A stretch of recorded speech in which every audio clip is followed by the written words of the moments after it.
Quem já entrou aí, tá me ouvindo bem? Como é que tá o áudio? E aí, Juju, tá ouvindo bem?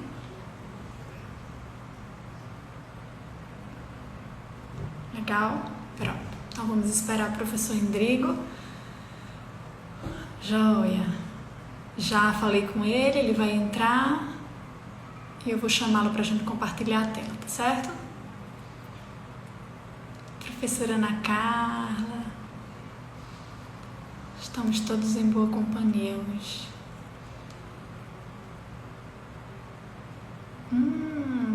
Alunos e ex-alunos. Umas figurinhas carimbadas que estão sempre por aqui. Mariel, que está sempre por aqui também. Ele mandou mensagem dizendo que já vai entrar. Enquanto isso, a gente espera. Lembrando, pessoal, que quem quiser fazer pergunta nas próximas lives, é importante lembrar de colocar essa pergunta lá na nossa caixinha dos stories, porque às vezes a gente fica com tanta pergunta para responder que quando vocês fazem aqui, aí a gente não dá tempo de responder, ou elas ficam meio perdidas. Então, já que a gente já sabe do assunto antes, coloquem sempre as perguntinhas lá na nossa caixinha dos stories. Fica mais fácil para a gente responder, mais garantido que a gente realmente responda. Nossas lives vão ficar sempre nas terças-feiras, tá? Então hoje tem uma live com o Endrigo e na outra terça-feira já tem também uma outra live marcada que provavelmente amanhã a gente divulga os certificados dessa live e no dia subsequente a gente faz a divulgação da próxima live, né? Da próxima terça-feira. Fiquem atentos também à data da divulgação dos certificados, porque depois fica muita gente pedindo certificado de lives muito antigas, aí fica difícil para a gente conseguir fazer esse controle. Todas as vezes que elas... Normalmente, assim, a live é hoje, amanhã, hoje de noite e amanhã elas já estão prontas, tá? Ó, o professor Indrigo entrou, ele deve solicitar. Aperta solicitar, professor. Assim que... Isso, ótimo.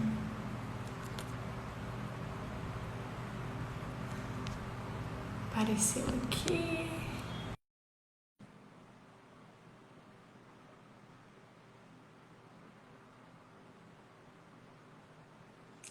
Pronto. Ei! Olá! Que coisa boa!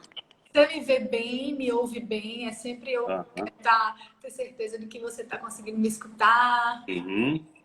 Tá joia aí? Também sou audível, tá me ouvindo bem? Claro como a luz do sol. Maravilha. Também escuto muito bem. O pessoal está querendo que eu fixe o tema, que é quando a gente escreve o tema e ele fica preso, mas eu não sei fazer isso, hein, pessoal? Você sabe fazer, professor? Deixa eu tentar aqui, ver se eu consigo. Eu não sei como é que faz para escrever e deixar aqui embaixo, como se fosse uma mensagem, fica presa.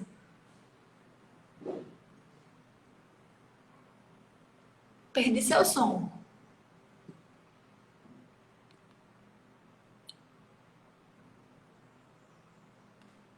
Perdi seu som, viu, professor?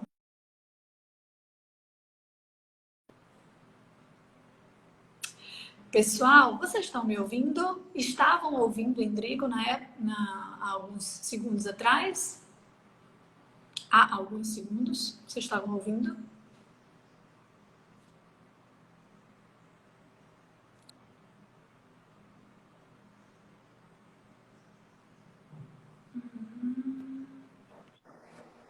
Pronto. Agora dá. Pronto. Eu estava sem ouvir. Não sei se você conseguia me ouvir. Não, também não. Mas agora normalizou. Ai, que bom, Rodrigo. Eu vou aproveitar que o pessoal está entrando, só para dar um recadinho aqui, tá bom?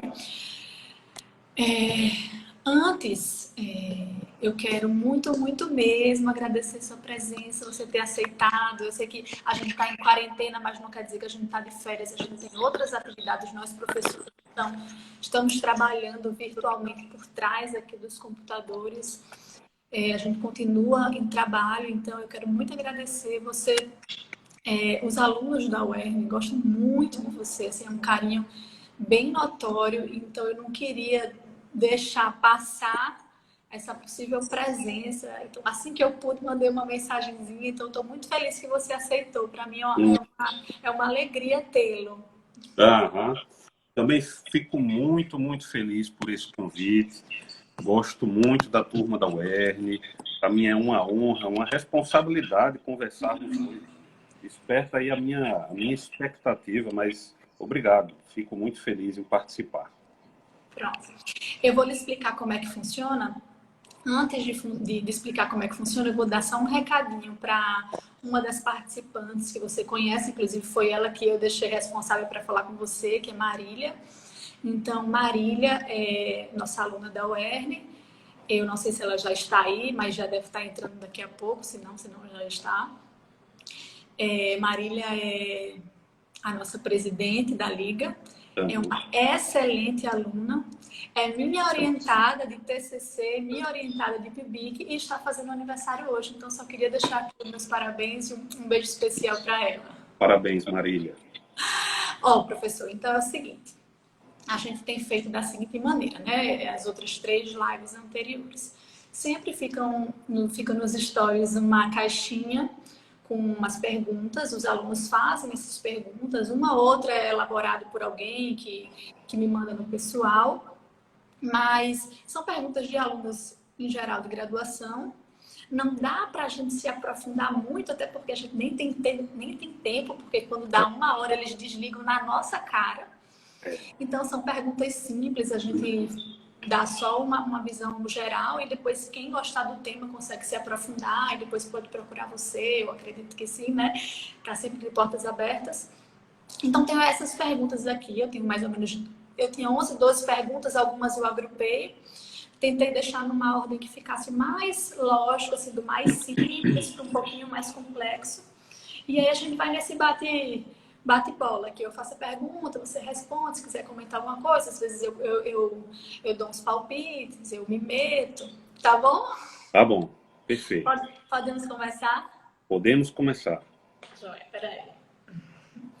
Bom, a primeira pergunta da live é o nosso título, né? Uhum. O título da live. Então, a gente consegue categorizar quem são essas crianças que precisam, né, que têm alguma necessidade especial, que precisa de um tratamento especial. Dá para colocá-los em categorias, dá para citar quais são os tipos de crianças, que tipos de doenças que elas podem ter, ou outros tipos, ou síndromes, ou qualquer outra coisa que faça com que essa criança seja considerada especial no tratamento odontológico? Sim. Na nossa época de estudantes, havia um conceito que a criança especial era normalmente aquela que tinha algum comprometimento neurológico, uma doença psiquiátrica, aquela que era deficiente física, mas hoje esse conceito ele é um pouco mais amplo e define-se o paciente com necessidades especiais como qualquer pessoa, criança, adolescente ou adulto, que necessite de algum cuidado especial para o seu tratamento, seja por uma doença ou por alguma condição que exija de nós, dentistas, algum cuidado especial no preparo do paciente ou no tratamento em si.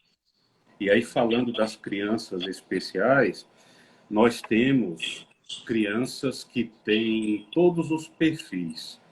Crianças com diabetes, crianças hipertensas, crianças obesas, crianças com problemas neurológicos, psiquiátricos, com deficiência, com síndrome, como no caso das síndromes, por exemplo, de Down, no transtorno do espectro autista e em outros distúrbios de comportamento. Então, quando nós falamos de um conceito, quem são as crianças especiais, esse conceito é bem amplo e ele envolve exatamente isso. São condições que exigem do dentista uma atenção a mais, seja no preparo, seja no tratamento em si. Não, e sem contar, né, professor, que existem algumas condições específicas que muita gente associa somente aos adultos, né? E que elas É, podem estar presentes também, elas são muitas vezes esquecidas até de pesquisar na hora da anamnese, etc., como você mesmo citou, algumas condições cardíacas, né, que a gente vai pensando que é mais em adulto, até a própria diabetes a gente associa mais ao adulto e ela pode estar presente na criança também, não é isso? exato. Se pensarmos, por exemplo, na doença renal crônica, que é mais frequente nos adultos, especialmente após os 40 anos, mas nós temos algumas crianças que têm doença renal crônica por outros motivos que não são hipertensão e diabetes. Doença renal crônica que vai aparecer como o resultado de uma doença progressiva ao longo da vida para a criança, na pouca idade, ela pode acontecer por uma doença autoimune, por exemplo. E, às vezes, ninguém imagina que uma criança pode ter esse problema. E a anamnese revela esse problema tão grave. Perfeito. Bom, a outra questão, eu acho ela um pouco ampla, porque existem tantas condições que podem categorizar um paciente como especial. Então a pergunta era assim, quais as lesões mais frequentes? Mas eu acredito que as lesões bucais, que talvez seja isso que ela esteja perguntando, já estão associadas com certos tipos de condições, né? Então acho que fica difícil para você dizer todas as lesões de todas as condições especiais. Mas fica à vontade. Isso. Se nós pensarmos nas crianças especiais e nas lesões que são relacionadas a cada doença, realmente o leque é bem amplo. Mas eu lembrei agora, durante a pergunta, eu lembrei de um aspecto que é muito comum em duas situações. A síndrome de Down, por causa da macroglossia, dos apinhamentos dentários, das dificuldades de fonação que isso causa na criança. Então, existem esses aspectos que são relacionados a síndromes, como algumas síndromes que estão relacionadas às fissuras labiais, às fissuras palatinas. Mas o que nós podemos encontrar, geralmente, em crianças que têm esses problemas neurológicos, distúrbios de comportamento, são alterações decorrentes por exemplo, de trauma mesmo, de trauma dentário, de trauma em tecidos moles. No caso do trauma dentário, por causa das quedas mesmo, do choque, do impacto, e de tecidos moles por causa dos hábitos que acabam algumas vezes sendo adquiridos, como o hábito de morder os lábios, de morder a conjugal, e em algumas situações em que há convulsões, existe inclusive o risco de tirar um pedaço do lábio ou tirar um pedaço da língua, como eu já vi.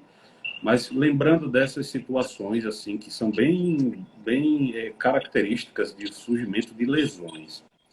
Existe uma outra situação que é relacionada a diabetes, que é o hálito urêmico, que é um hálito que tem um odor de urina, que parece um exagero, mas não é.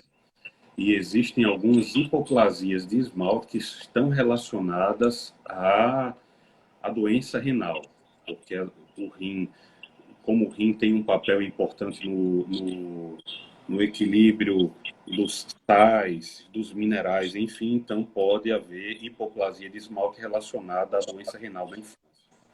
Então, realmente, o leque é bem amplo, o leque de lesões que essas crianças especiais podem apresentar é bem amplo, mas eu acho que eu consegui caracterizar aqui, pelo menos assim, alguns que vieram à memória. Ah, ficou perfeito, ficou muito bom, professor. Deixa eu ver a próxima. No dia a dia do consultório, quais são as síndromes ou quais são as doenças sistêmicas, né, que você consegue, que aparecem mais, né, as que são mais frequentes no seu dia a dia? Uhum. Eu vejo que, em relação à odontopediatria, o que é mais frequente no consultório odontológico, em termos de criança especial, é a síndrome de Down e o transtorno do espectro autista. Essas alterações comportamentais, de forma geral, elas são as mais frequentes. Por mais que nós tenhamos também condições sistêmicas entre as crianças, como crianças com câncer, mas síndromes como a síndrome de Down, transtorno do espectro autista, síndrome de Asperger, transtornos comportamentais ainda são mais frequentes. Só registrando a presença da professora Glória Pimenta, que é uma referência para nós aqui no Nordeste, em odontopediatria e OPNE. Ela entrou aqui e está vendo a gente. Que bom. Uma responsabilidade a mais, hein, professor? Olha a resposta. Vamos lá. Um aluno teve a curiosidade de saber se existia alguma disciplina no atual currículo, né? Porque na nossa época, eu vou falar porque nós somos contemporâneos, eu sou um pouquinho mais velha, mas deixa pra lá. Mas na nossa época não tinha muito isso, né? Acho que estava um pouco já envolvido dentro da própria pediatria. Mas existia alguma disciplina específica para isso dentro do currículo? E mais, já juntando, depois de formado, qual é a especialidade odontológica que você precisa ter para se sentir apto para tratar esses pacientes, essas crianças? Uhum. Na nossa época, pacientes especiais estava muito relacionado à pediatria, diretamente à disciplina de pediatria. Havia um projeto na UFRN, onde nós estudamos, né, que fazia esse atendimento, mas era um projeto muito pontual. Eu costumo dizer, fazendo uma retrospectiva, quando às vezes me pedem, que eu vim conhecer a área de PNE já na pós-graduação, quando eu era residente na Santa Casa de São Paulo, e aí eu tive a oportunidade de ver o que era essa área de pacientes especiais. Mas até então eu não sabia que era uma especialidade. Foi quando eu tive conhecimento que existe a especialidade de odontologia para pacientes com necessidades especiais. Aqui no Nordeste nós temos alguns centros que são referência, como o COESP, em João Pessoa, que é uma referência para Rio Grande do Norte, Paraíba, Pernambuco, e que já é um curso bem tradicional. Falando porque às vezes algumas pessoas querem saber onde estudar PNE, né? Então nós sempre fazemos referência ao COESP em João Pessoa. A área de pacientes especiais é uma área que vem crescendo. Normalmente as pessoas têm um certo receio, pensando na questão financeira mesmo, imaginando que a área de pacientes especiais não tem aquele retorno financeiro como outras áreas, como ortodontia e prótese, que funcionam de uma forma diferente, né? Que tem vamos dizer assim, uma recorrência do paciente de uma forma diferente. Mas, até mesmo financeiramente, a área de pacientes especiais ela é muito boa. Hoje, se o estudante ele quiser entrar nessa área, ele pode seguir na especialização em PNE. Como eu falei, tem alguns centros que são referências nacionais, e aqui na nossa região nós temos João Pessoa como referência para PNE. No Rio Grande do Norte ainda não existe um curso de especialização. É uma especialidade odontológica, então os concursos, normalmente eles pedem a sua especialização, que era uma coisa que antigamente não existia. Antigamente, quando o paciente especial chegava para o atendimento, normalmente ele era encaminhado ou para o cirurgião ou para o odontopediatra. Mas hoje existe a vaga para o especialista em PNE nos centros de especialidades odontológicas. Em relação à disciplina, uma disciplina que ensine isso. Hoje, no Rio Grande do Norte, existe, eu acho que uma universidade que tem uma disciplina optativa. Eu não sei como é na optativa. Pronto, então são duas universidades com disciplinas optativas e uma universidade privada que tem a disciplina regular no currículo. Uma disciplina de pacientes especiais durante 2 semestres e tal. E eu tive a oportunidade de lecionar durante essa disciplina durante 5 anos. E alguns dos meus alunos daquela época estão aqui, mas pegando um panorama nacional, eu acredito que ainda falta inserir pacientes especiais dessa forma, como uma disciplina regular, sem ser disciplina optativa, e indo um pouquinho mais além, em uma área afim da área de pacientes especiais, a odontologia hospitalar, que é co-irmã e que também entra nesse contexto e que pode virar, daqui a algum tempo, uma disciplina regular. Mas eu acho que as coisas estão mudando, né? Eu tenho visto mais essa abordagem das próprias universidades. Vamos lá. Alguém perguntou aqui para você, professor. Quais seriam as opções de recursos facilitadores de manejo desses pacientes com necessidades especiais? Vamos do mais simples e barato ao mais complexo. O mais simples é um lençol. Você pode solicitar à família do paciente que traga um lençol e aí é possível fazer uma restrição dos movimentos do paciente com esse lençol. Seja envolvendo ele, se faz a puxadinha, como se diz, ou então apenas amarrando na cadeira como uma forma de proteger o paciente e a equipe. Essa é uma das formas. Usar um lençol. Uma outra forma de conter o paciente são equipamentos que são encontrados pela internet, que funcionam com tiras e velcros. E você realmente, vamos dizer assim, entre grandes aspas, amarra o paciente na cadeira. É uma das formas assim intermediárias. Existem alguns equipamentos próprios para isso. O comentário que eu faço, uma crítica que eu faço a esses equipamentos é que eles não se adaptam a todos os pacientes. Tivemos uma oportunidade de atender uma criança no transtorno do espectro autista, que ele era gordinho, a coxa dele muito grossa, o equipamento não conseguia fechar. E ele era muito forte, estabilização, isso mesmo, Gleice. E ele era muito forte, que é um outro detalhe. Eles são bem fortes, assim, tem muita força. E daí o equipamento rasgou. Hoje a universidade ela tinha, eu acho que 3 kits para restrição dos movimentos, para contenção dos pacientes e tal. E os pacientes rasgaram, de tanta força que eles aplicaram, eles rasgaram isso. E existe o que eu penso que hoje é o que temos de mais moderno, que é um equipamento semelhante àqueles que vendem de encosto de pescoço, que é bem fofinho, aquele que é o mais fofinho de todos, o FON, que ele é, né, fofinho e tal, e é um colchão. E a lógica desse colchão, ela é o contrário do inflável. Você posiciona o paciente nesse colchão e ele tem uma válvula onde nós colocamos o sugador e ele puxa o ar desse colchão, de forma que o colchão ele se molda ao paciente, restringe os movimentos, mas permanece ainda confortável.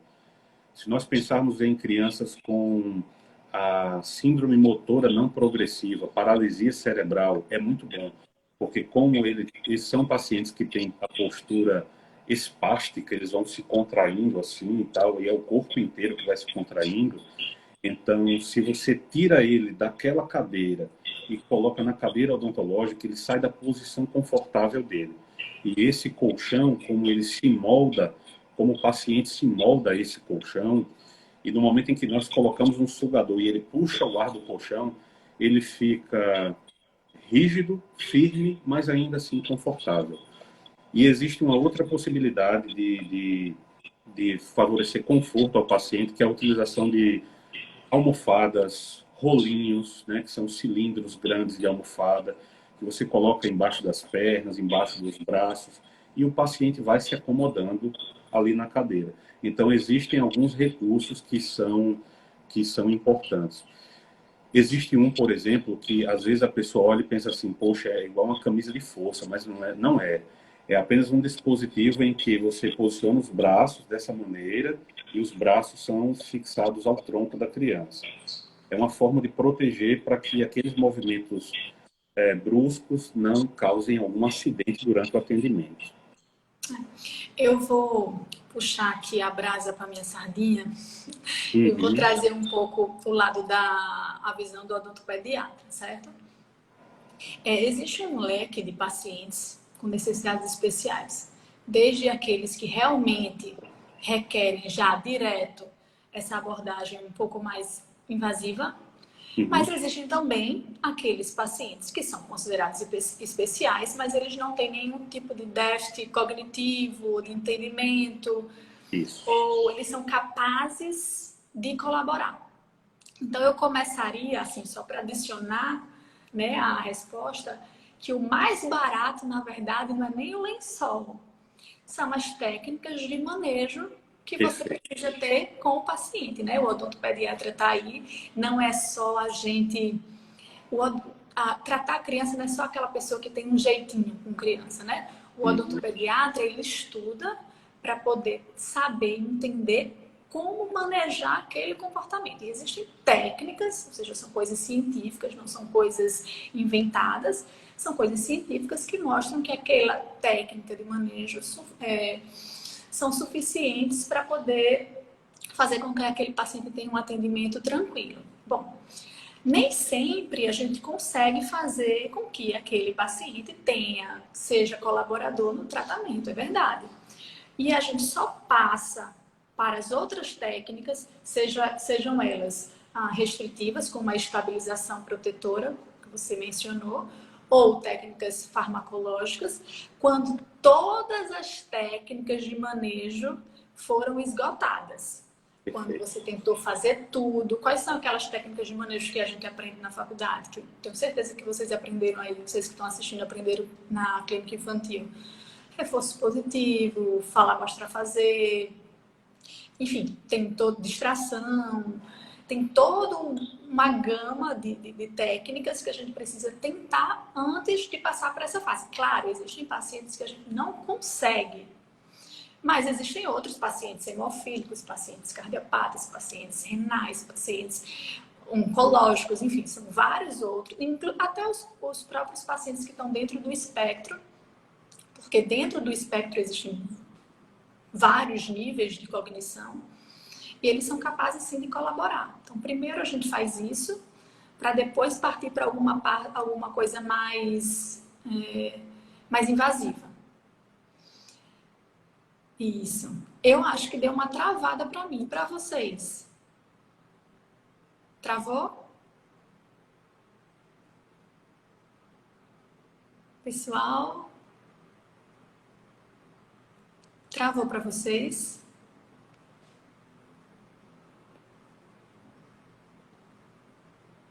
Oi? Tô lhe vendo, mas não tô lhe ouvindo. Vocês conseguem me ouvir?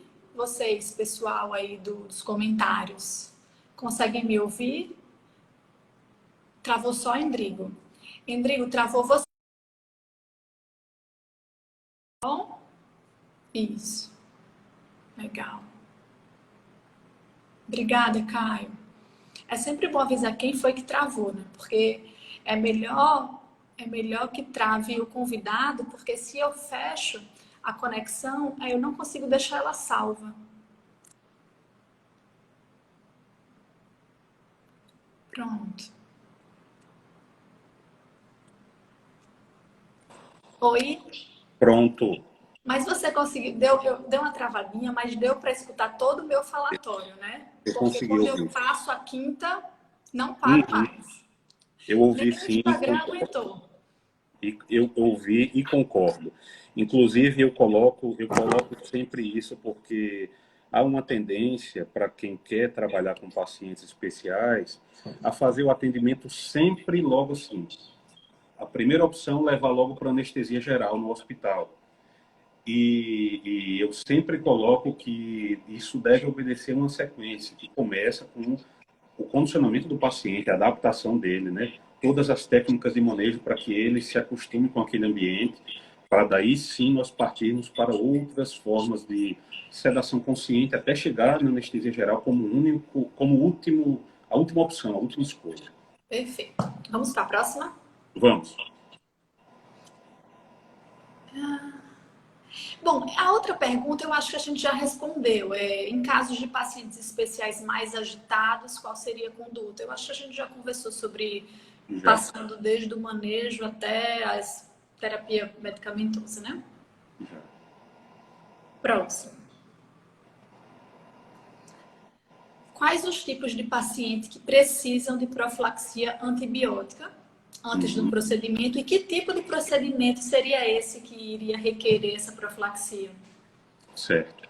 Excelente pergunta, porque conceitualmente, ou seja, teoricamente, profilaxia antibiótica é só para aquele paciente que tenha algum problema cardíaco que esteja dentro dos critérios determinados pela American Heart Association, que é a Associação Americana de Cardiologia, e existe aí uma série de critérios que eu posso passar para vocês depois, porque eu organizei isso numa tabelinha e fica bem fácil para nós entendermos.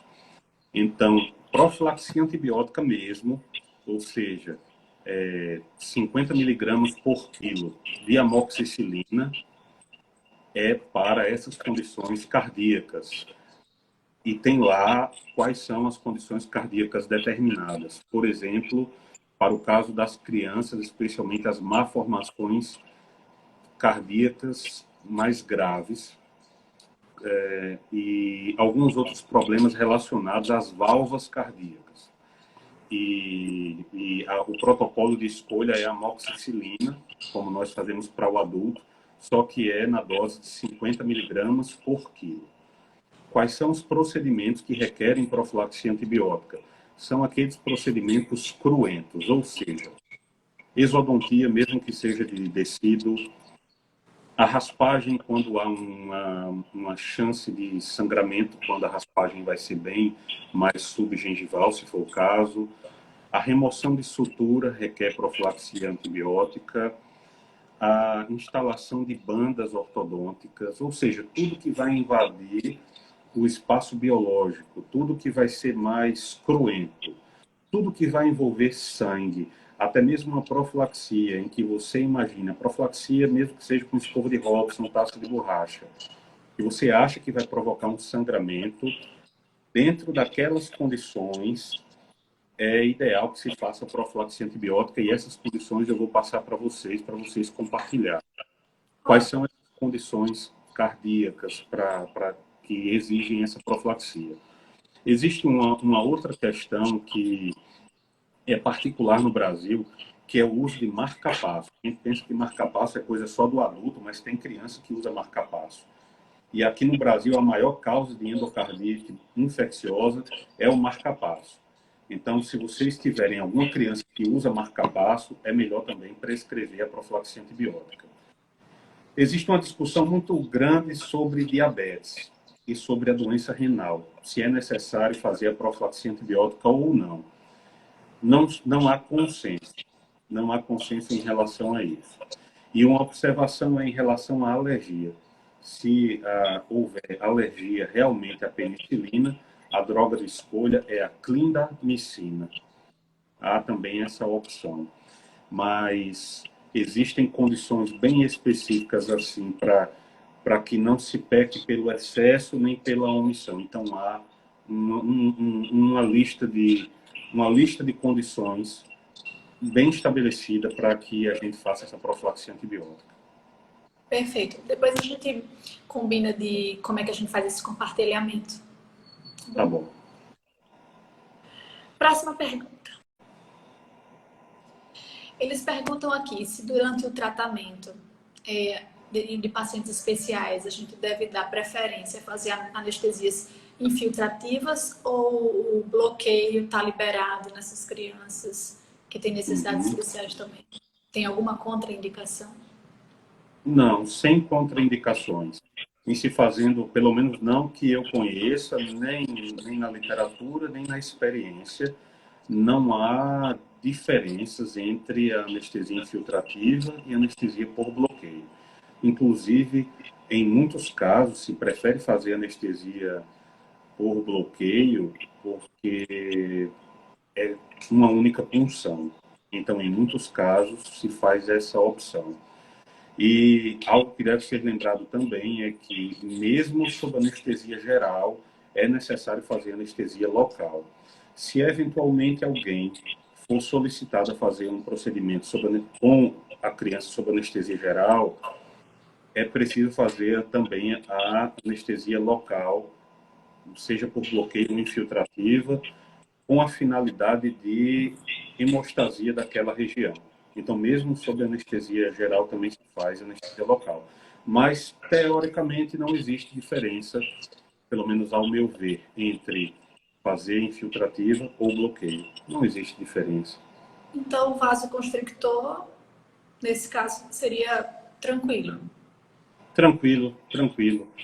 A não ser que existam contraindicações muito bem estabelecidas, mas não há problema em relação ao vasoconstritor. Na verdade, ele é até recomendado, porque ele promove um efeito mais prolongado da anestesia e, além disso, promove hemostasia. Preferencialmente, ele deve ser utilizado. Perfeito. Deixa eu ver o próximo. Professor, de uma maneira assim, mais geral, a abordagem do paciente hemofílico, como é que se dá?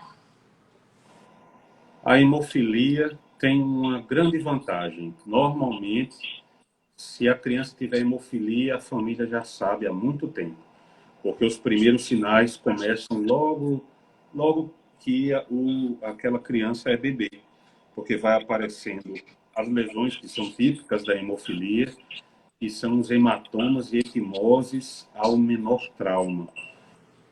Ocorre acúmulo de sangue nas articulações, que são as hematroses, às vezes hematomas na cabeça, que não tem explicação, às vezes no menor trauma.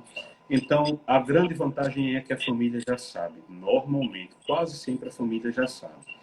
E a conduta antes do tratamento odontológico, quando há o risco de sangramento, como no caso da exodontia, a conduta é que a criança tome o fator de coagulação que está deficiente antes do atendimento. Em Natal, isso acontece assim, a família solicita no Hemonorte, o Hemonorte ou administra no dia do atendimento ou fornece a seringa com o fator de coagulação e em qualquer unidade básica ou até na casa da criança se faz a administração desse fator e a criança pode ir para o atendimento. Mas eu acho que até mesmo nos hospitais regionais e tal, isso é possível. O importante é ir até o serviço médico, receber esse fator de coagulação momentos antes do atendimento. Se for administrado em casa, que seja administrado momentos antes do atendimento. Se for necessário ir até o hospital, que a família leve aquela criança para o hospital antes do atendimento, para que esse fator seja administrado, e daí ela vai para o atendimento para fazer a exodontia dela. Então, mas isso seria apenas para o procedimento de exodontia ou mais para alguns outros procedimentos específicos? Apenas. Aquelas situações que envolveriam um sangramento mais expressivo. Se nós pensarmos até naquelas situações de um sangramento mais insignificante, vamos dizer assim, como um procedimento que seja mais invasivo na gengiva e que provoque um pouquinho mais de sangramento.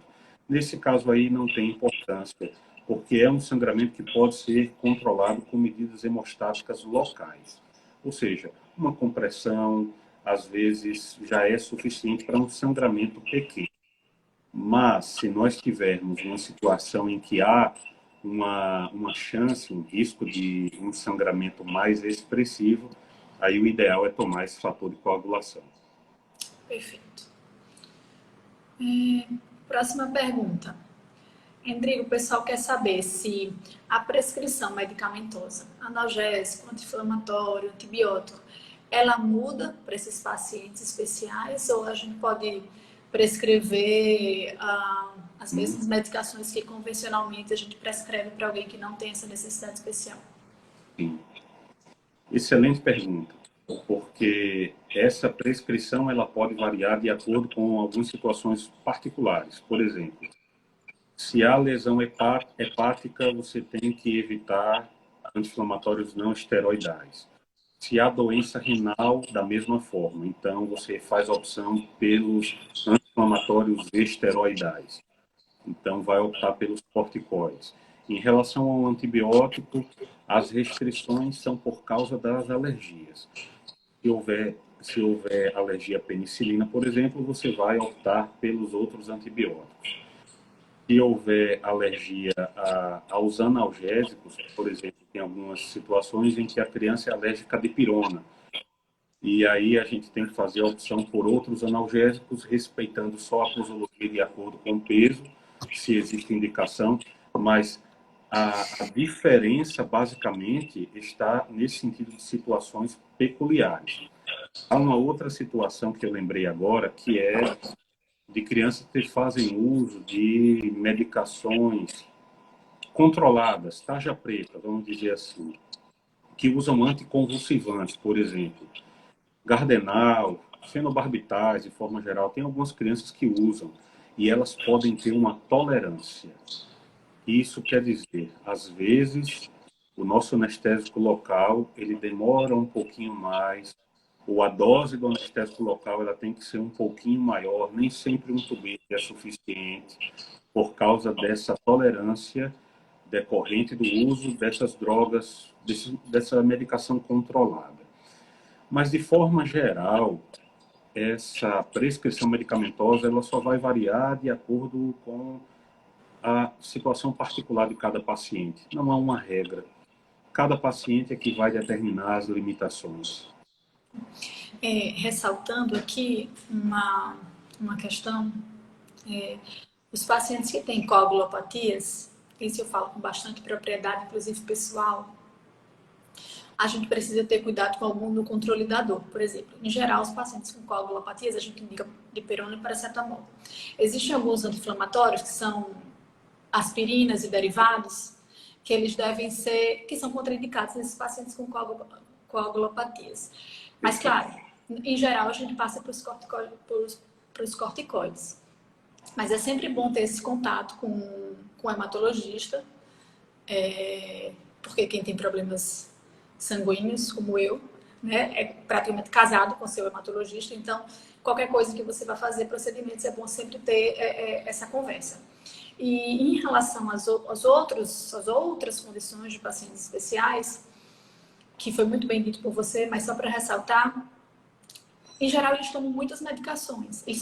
Alguns podem tomar muitas medicações e existem as interações medicamentosas, que podem exacerbar, né, algum tipo de efeito colateral que aquela medicação causa. Ou eles podem ser até incompatíveis. Então, sempre quando a gente quiser passar alguma coisa, é bom ter sempre essa conversa. Claro que o dentista é capaz de passar muito bem a medicação, mas assim, esses que tomam muitas medicações, eu acho bem importante esse contato direto com o profissional que acompanha. Perfeito. Perfeita análise, professora Patrícia. Ótimo.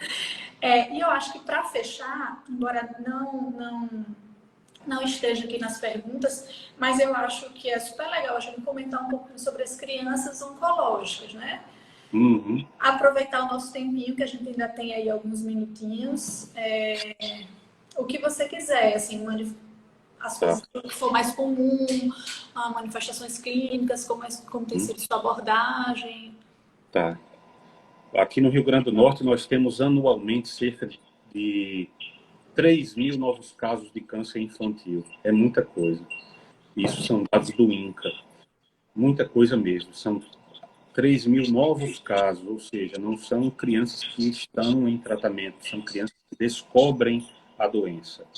E os principais tumores que acontecem na infância são os tumores ósseos, tumores do sistema nervoso central e as doenças oncohematológicas, especialmente a leucemia.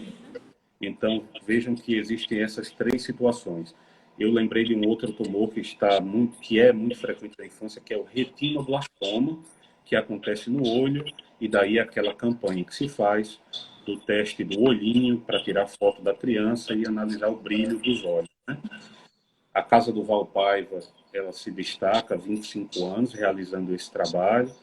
Lá existe um consultório odontológico,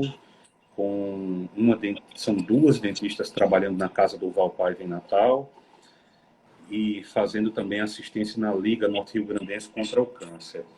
Essas crianças elas precisam de um preparo, e não precisa ser em Natal, em qualquer lugar pode-se fazer esse tratamento, um preparo da boca, ou seja, um condicionamento do meio bucal para que ela enfrente o tratamento contra o câncer.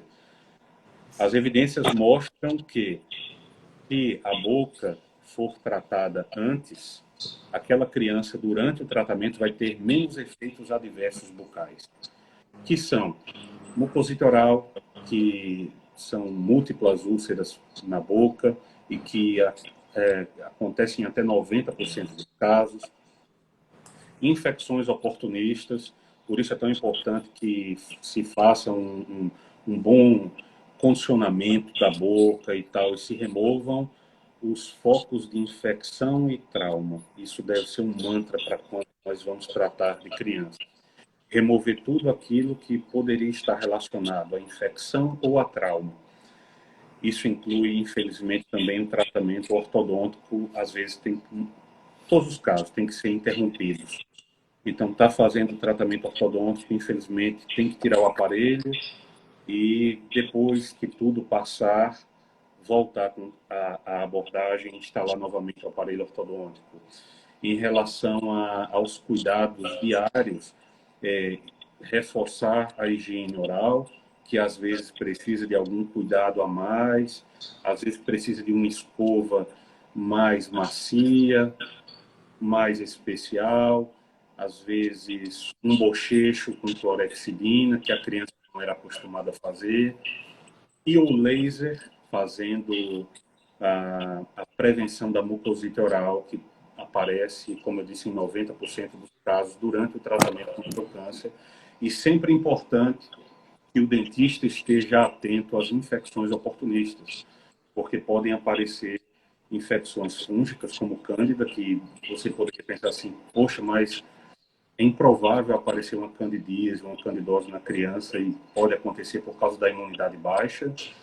As abscessos que podem surgir, que seriam improváveis numa condição de uma criança sadia, e as infecções virais, destacando o herpes, que pode se tornar a recidiva quando há o contato com o vírus herpes, pode se tornar recidiva, pode se tornar mais frequente, e o tempo de duração dessas lesões herpéticas ele é bem maior, cerca de 20, 30 dias, e o laser funciona também no tratamento dessas lesões, como também no tratamento e prevenção da mucosite oral. Para quem me ouve agora e não sabe o que é a mucosite oral, ela acontece por causa uma reação à toxicidade do tratamento. No momento em que se faz a quimioterapia, aquelas drogas da quimioterapia provocam uma reação inflamatória na mucosa oral. Aquela reação inflamatória desencadeia uma série de úlceras que podem ser grandes. Isso, além de ser uma porta de entrada para infecções, faz com que a criança sofra muito. E uma afta dói, uma lesão aftosa dói, imagine toda a boca tomada por úlceras. E o laser tem uma boa indicação nesses casos, e especialmente, em primeiro lugar, a orientação de higiene oral, que é fundamental, desde o começo do tratamento até o desenrolar de todos os procedimentos. Basicamente, em relação ao câncer, é isso que nós podemos fazer. Remoção de focos de infecção e trauma, acompanhamento do paciente durante esse preparo, até que ele comece o tratamento em si.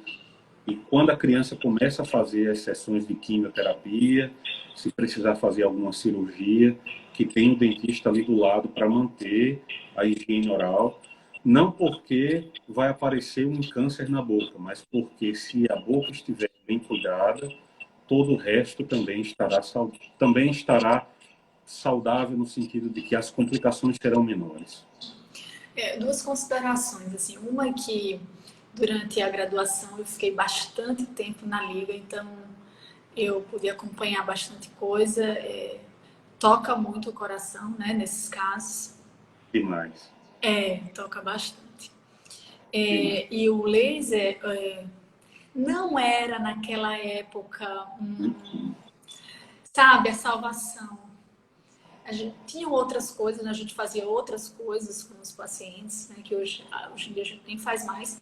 Mas o laser de baixa potência está aí, está ajudando demais. Inclusive, eu quero trazer uma colega aqui para uma próxima live que tem uma habilitação em laser pela Lelo lá no USP, para poder conversar bastante sobre isso. Eu acho que é um assunto que a gente deveria trabalhar mais e tentar introduzir, porque é multifacetado, né? Pode ajudar de diversas formas. Outro ponto que eu queria falar, e o último para a gente finalizar, que eu não quero que o Instagram desligue na nossa cara, mas é um ponto que ele é incomum a grande parte dos pacientes com necessidades especiais, que é o controle mecânico, né, do biofilme, que eles não conseguem fazer por diversas razões, às vezes até física, né, que não tem o manejo, a habilidade manual para fazer. Então, em muitos desses pacientes, a gente indica a escova elétrica, precisa do acompanhamento dos pais para poder acompanhar essa higiene. Outros realmente não conseguem por outras razões, mas os retornos clínicos desses pacientes, ele deve ser no intervalo mais curtinho, porque a gente não pode dar esses intervalos longos que a gente costuma dar para as outras crianças. Quanto mais cedo a gente encontra aquele problema, e é bom que a gente nem encontre, mas se ele por acaso aparecer aquele problema da maneira mais simples, fica melhor para a gente poder tratar. Então, imagine tratar uma lesão de cárie extensa num paciente especial, vai lhe dar muito mais trabalho e para ele vai ser muito mais danoso do que se a gente tratasse enquanto fosse só uma lesão branca de cárie.